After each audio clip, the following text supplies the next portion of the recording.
So today we'll talk about the internet gateway, the VPC provided by the AWS, right? To understand what's the concept of the VPC. So as you see in the picture, what the VPC is, virtual private cloud provided by Amazon. It's in very simple terms. In 2 minutes I would explain.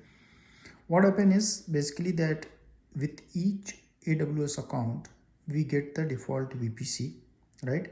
And as you see that the default VPC has multiple things, right? If you talk in terms of the network, what the network component it has, this has the internet gateway, network ACL, routing table, right?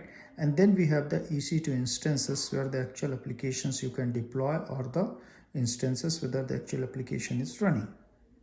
Right now, the public subnet, to come to the public subnet, what is the public subnet means that it gives by default the public subnet. The public subnet is basically, as the name suggests, it's a public, means you can connect to the internet and also you can get the traffic from the internet and also you can send the traffic to the internet.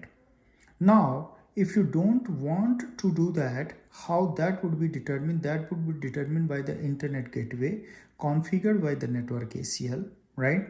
And also by the security group. So the security group would determine what security are in place for the resources within the EC2. So at very high level, what you can understand is that by default, AWS provides the, when you create an AWS account, you get by default one VPC, right? That VPC contains public subnet. Within the public subnet means public subnet or subnetwork, right? Within that public subnet, you have the EC2 instances, security group, right? Will determine what you can access. Routing table, whether it would say from where to where the traffic would go, right? Which one is the public, one is the private, right? And then you have the network ACL, which control the network access control layer, right? Which would do the access related to the different components.